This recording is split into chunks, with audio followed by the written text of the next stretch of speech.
Mga katrops, welcome back ulit sa aking channel, Sports React PH. At ngayon nga ay pag-uusapan natin ang balitang naniniwala nga po si Anthony Edwards na mas magaling pa siya kina Luka Doncic at Shai Gilgeous-Alexander. Pag-uusapan na rin nga natin dito sa ating panibagong video, ang balitang mas kakatakutan pa nga na po ang koponan ngayon ng Los Angeles Lakers.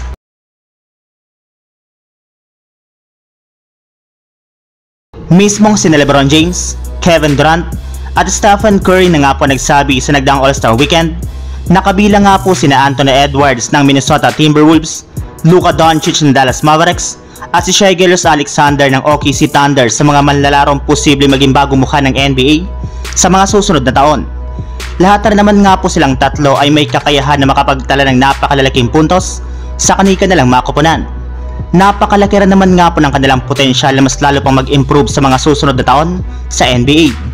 Subalit ayon na rin naman nga po sa naging pahayag ni Anthony Edwards sa harap mismo ng NBA analyst na si Stephen A. Smith, ay sinabi nga po niya na 100% nga po siyang sigurado na mas mahusay siyang player kumpara kina Luka Doncic at Shai Gilgeous-Alexander, since maliban nga po sa kanyang opensa, ay meron na rin naman nga po siyang depensa na hindi kayang gayahin ni Luka Doncic at Shai Gilgeous-Alexander. Samantala, punta naman tayo sa ating sunod na pag-uusapan. Sa balitang mas kakatakutan pa nga na po ngayon ang Los Angeles Lakers.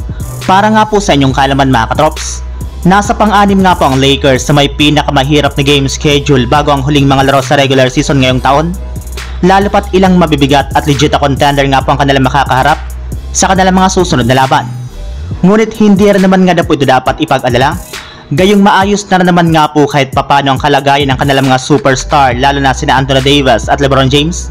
Plus expected na rin naman nga po na maglalaro ng muli sa kanilang next game ang isa sa kanilang mga best defensive player sa kanilang lineup na si Cam Reddish na inaasahan nga na po na maglalaro ng off the bench, since gagamitin ulit nga po nilang muli kontra sa Phoenix Suns ang kanilang undefeated na starting lineup na kinabibilangan nila D'Angelo Russell, Austin Reeves, LeBron James, Rui Hachimura at Anthony Davis na meron ng record na 6 wins at 0 losses sa tuwing ginagamit nga po nila ito ngayong season sa kanilang mga nakalipas na laban.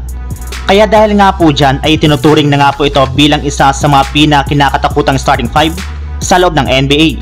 At bago nga po tayo magtapos mga katrops, ay may lumabas nga po na balita na ayaw na nga na pong bumalik at maglaro pa sa NBA ang dating player ng Lakers na si DeMarcus Cousins. Yes, alam nga po niya na matagal siyang naghintay para lamang makabalik sa loob ng liga, ngunit napagod na rin naman nga po siya dito kaya mas gusto na lamang nga po niyang magretiro sa NBA at i-enjoy na lamang ang kanyang paglalaro ng basketball overseas.